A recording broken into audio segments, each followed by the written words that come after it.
Last time, I talked about the differences between clowns and kloun, and why they're so superficially similar. This time, I'll discuss the basic biology of the kloun people. I won't talk about every aspect of their biology, just those adaptations that shed light on their unique culture. Remember to subscribe to keep up to date on kloun culture and language, and without further ado, let's begin!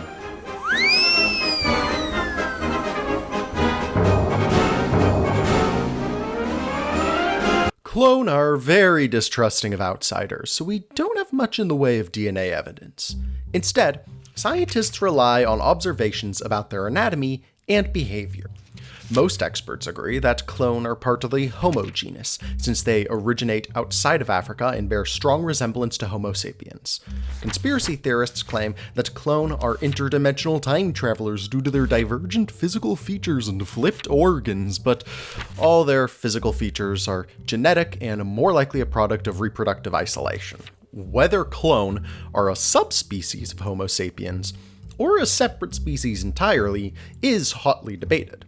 I'm not a biologist, but I don't like calling my own group wise men while calling their group clown men. So I personally prefer classifying kloun as Homo sapiens Corydon. Kloun have adapted to a seasonal cave-dwelling lifestyle. They live above the ground in the summer and below the ground in the winter. Most of their divergences in external anatomy make them better suited to this lifestyle. Most notable is their sizing. Kloun have roughly similar upper bodies with shorter legs, making their arms proportionally longer. Combined with a semi-opposable big toe and small, strong hands, kloun make brilliant climbers, and wobbly yet high-endurance upright walkers. Their skin is strong, rubbery, and flexible, which helps protect them from sharp rocks.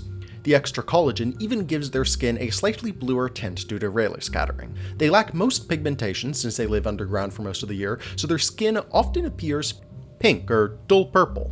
Although they burn very easily, so they never set foot outside without protective clothing and makeup. Their nose appears pigmented, but it's actually full of specialized blood vessels that flush when the kloun reaches adulthood. Most internal anatomy, like double jointedness and situs inversus, doesn't really impact their culture that much. But there are a few adaptations worth noting. Their internal eye anatomy is most remarkable. Kloun have replaced about half of their color vision cones and all of their blue detecting cones with extra low light vision rods. This gives them superior vision in low light. However, their daytime color vision can only distinguish dull reds and cyans, like a desaturated version of tritanopia, which results in unique color terminology that doesn't distinguish yellows and greens from pinks and light cyans. It also explains the kloun preference for bright, high-contrast clothing. Less obvious than their vision is their respiration. Much like naked mole rats, kloun have hyper-efficient hemoglobin that allows them to happily live in environments with 19% oxygen levels. If oxygen drops below 12%, they can burn fructose instead and survive for a couple extra hours without permanent damage. We suspect that energy-intensive kloun brains limit how effective this ability can be, but testing would be deeply unethical. This difference in respiration makes deep caves and high peaks far less scary to kloun, so there's a lot less fear reflected within their stories and mythologies. They have no problem living in small, dark, and wet places, like caves, mine shafts, and basements. Kloun anatomy is certainly divergent from our own, but they're still human beings with human brains, and they should be treated as such. In the next video, I'll talk about the best studied family of kloun cultures. Yep.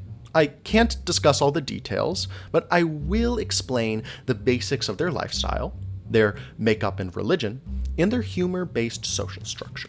Thanks for watching and enjoy having language.